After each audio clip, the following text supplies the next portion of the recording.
Hi. So this is actually 3 weeks or 4 weeks after Werner Aumüller was here. Here's Werner. Hier, Werner Hallo. Aumüller. Servus. Bayerische Rundfunk, ehemalige Schule von mir, 87 bis 94, richtig? Yeah. Perfect. So we're back, and I've picked up some mouthpieces. I ordered some mouthpieces for him. We were talking about different things. Werner is very much interested in getting a little bit more sovereign and secure sound in the high register, above high C, maybe the high F, or sounding F, high G on the B flat trumpet. But that's all a question of, first of all, talking about how we present the mouthpiece to the lips, and develop the mouthpiece as the interface into the trumpet so that you can get some stable sound in the high register. Now, Werner was always an accomplished student of mine, very conscientious, and he was always working on all kinds of things with me, including he played the Baroque trumpet, the natural trumpet with holes, like this instrument. He had one himself. This happens to be a bell changeable, by the way. Maybe I should show you that. In the meantime, I developed that after. Or not developed that, but yeah, well, actually. In any event, and by the way, I've changed mouthpieces and improved them quite a lot. That's why I was a little bit disappointed that you'd sold your Baroque trumpet, because I wanted to give you some mouthpieces for the Baroque trumpet that I've developed in the meantime for your specific interests. But I'm speaking English now, and Werner we're in Germany, you know, and they tend to speak German in Germany all the time, even though there's lots of English words getting in all the time. When the girls say sorry, that's one of the new English words that's come into the German language these days. Sorry, but the hip people always work 2 or 3 German words into every sentence and try to sound somehow hip, but it's all bullshit. Die deutsche Sprache ist eine sehr genaue Sprache, sehr genaue.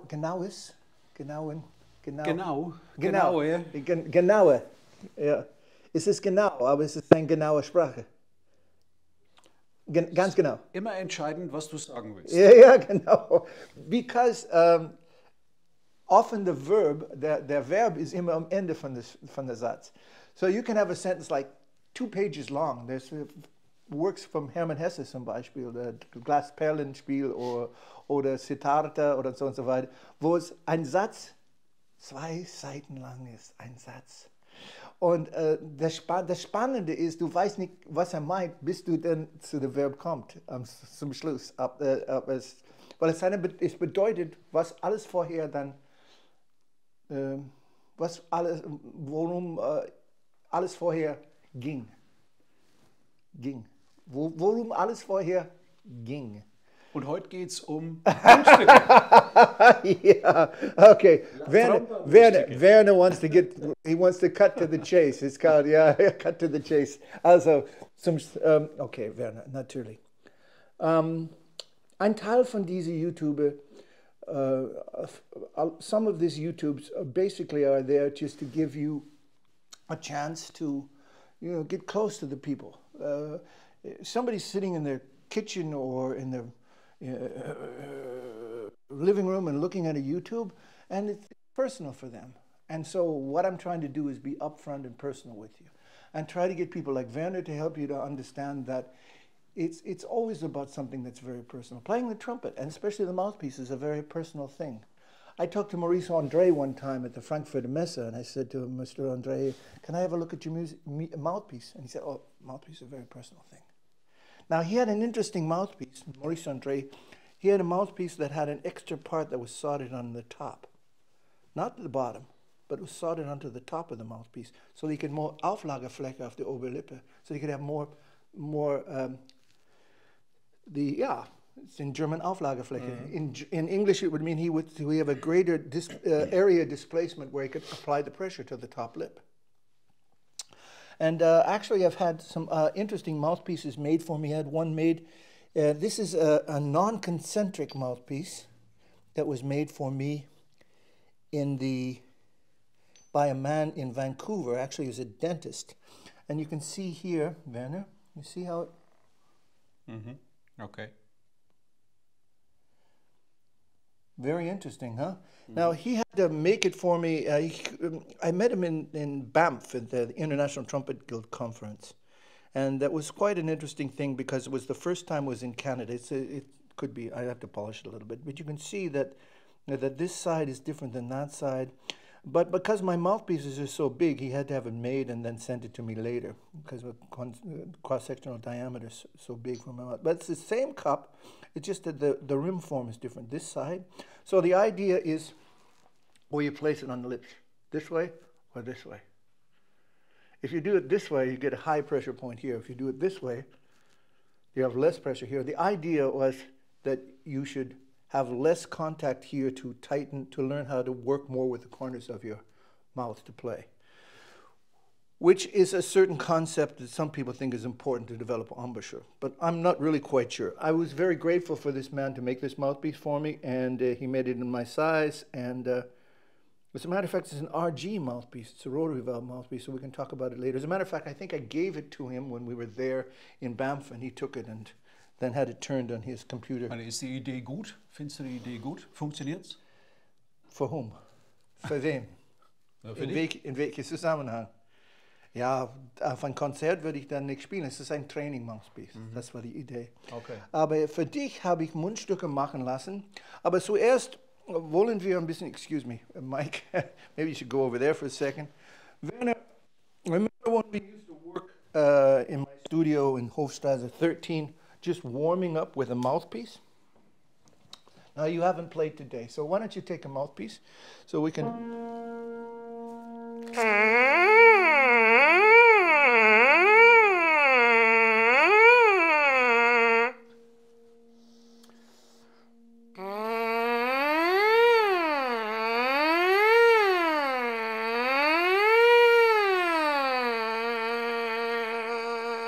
Super, that sounds very good. He's getting a full sound out of the mouthpiece, which means that he's using the complete vibrational area of the lip. Between the skin on the lip. It's vital and vibrating. Here's the thing that you should understand, that it's not the lip that vibrates, but it's the skin on the lip. The lip only vibrates in the extreme lower register. So I don't know if I did that so much with you, Werner, but I like to go down into the pedal range. Now, you like to play low notes, but we never really worked on pedal range with the mouthpiece when you were studying with me, remember? Weißt du? Spielen in der Tiefe, meinst du? Ja, haben wir dann in der tiefen Lage mit Mundstück dann besprochen damals? Ja. Aber bis zum Doppelpedal, say? Ist lange her, ne? Ja, eben. The basis for all embouchure and the strength of the muscle is to start from a point wo man am wenigsten Spannung hat. It's important to start where you have almost no tension in the embouchure, no tension in the face muscles, just control. And so the idea for me was to develop the point where there's actually no, and by the way, the skin on the lip is tightened by pressure of the mouthpiece. There's only so much you can tighten the skin up your mouthpiece, of your embouchure by tightening your face muscles. I can't get any than that unless I roll the lips in. If you roll the lips in, though, you're not vibrating the area of the lip that forehair was vibrating before. That makes the sound. It's a kind of a false embouchure, and you end up getting a very thin sound. So the idea is to use the embouchure in a natural way.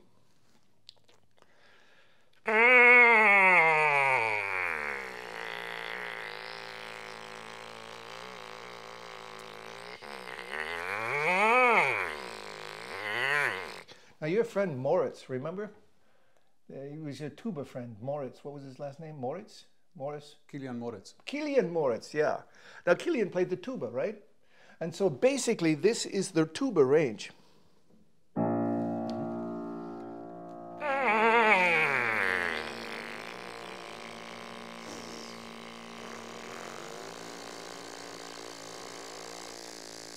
Good, Werner. Now, what's it? That's good, yeah, very good. Das ist sehr schön. Was wichtig ist, dass der Ansatz schon in der Form und in der Kontrolle der Art, dass man spielt in der Hörlage. Nicht, ja. See, that's the difficulty. Having controlled relaxation. Once again.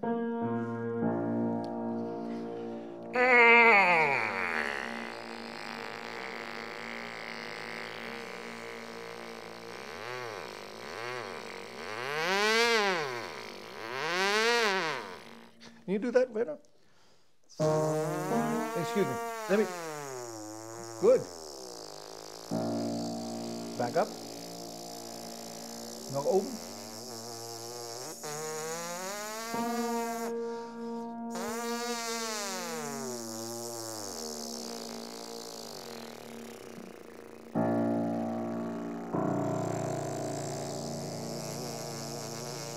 Darf ich staunen? Du hast ein Doppelpedal-C jetzt gerade gemacht. Doppelpedal-C. Okay. Ja, oder klingende B. Toll, sehr gut. Das kann ich, glaube ich, nicht.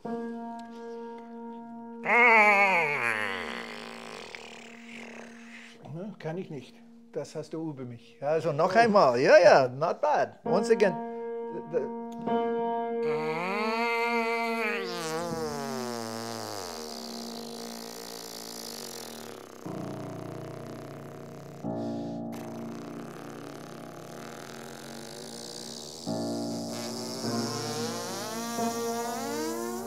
Oh, okay, sehr gut. Ja, vielleicht soll ich Tuba spielen. Tuba kannst du auch spielen, ist kein Problem. Mein Vater, sein Tuba, habe ich hier, beziehungsweise zu meinem Instrumentmacher, Herr Korn vor, der macht das auf Vordermann, weil ich will, dass die Kinder oder Flüchtlingskinder aus der Ukraine zur Verfügung stellen. Mit einem Baritonhorn, ein S-Althorn, ein Waldhorn, ein Basstrompete, 4-ventilig, ein Flügelhorn, Trompete und so, ein kleines Blechbläserensemble. Deshalb habe ich die große Tour von Kiew hier. Ich mache ein Konzert am 7. Mai, and I hope you will come. It's called Concert for Kiev. And it's a Benefizkonzert, es ist mein Abschiedskonzert von der Hochschule für Musik nach 40 Jahren. Weil ich habe einen Lehrauftrag hier bekommen, 82 das erste Mal. Und dann 83 war ich voll, nachdem ich von der Bamberger Symphoniker, also erst im September 83 hatte ich dann eine volle Stelle. Aber Lehrauftrag vorher. Und was ich sagen möchte, ist, dass Tuba und Trompete und Waldhorn und Posaune sind alle, wird alle gleich gespielt. Es gibt keinen Grund, warum du auch nicht Posaune und Tuba und Trompete spielen kannst, ohne Wenn und Aber und gleich zu wechseln. Einer der besten Beispiele von jemandem, der so fähig ist ein gewisser Trompeter. Meistens wird verstanden als Trompeter, aber es ist eine allgemeine fantastische Musik. It's James Morrison. He comes from Sydney, Australia. And by the way, a good friend of mine just died, or a former student of mine. His name is Paul Goodchild from Sydney. He played in the Sydney Opera. Died just recently, and I'd like to, if anybody sees me down in Australia, then my condolences also to Paul's family. Paul was here in the early 80s looking for some studies. He was with Michael Mulcahy in VDR, was the solo trombonist in the VDR, West German Radio Symphony Orchestra in Cologne at the time. And then Mike played with me in an ensemble called International Brass Virtuosi. His wife played, Gabriella Webster, played horn, and Bruce Collings, who plays in the Musikfabrik in Cologne, was also playing trombone in it, and Mark Ulrich from the Basel Radio Symphony Orchestra was a part of that. And we had a pretty good ensemble back then. Then we added a horn. David Johnson from down there did some interesting recordings and some. Is it 3 minutes? That's the 3 minutes warning. 1 minute. Okay, but we are going to continue right away with this. So I hope that I think I'll make a double video about this because I think it's important to get this done at one time. Mike, so we'll put two of these videos right together for starting tomorrow. This is going to come out tomorrow, by the way, because Mike is so great. Michael Albert, the guy behind the hand. He's going to render this. He's going to put it on the YouTube right away. So we get two right away. Because I want to get to the reason that Werner has come, because he wanted to have some mouthpieces done. So please tune in. We're going to continue right away with the man with the horns, Richard Carson Steuart, La Tromba Studio, Werner Aumüller, Michael Albert, and thank you so much. And thank you so much also that you're dealing with this mouthpiece stuff. Thank you.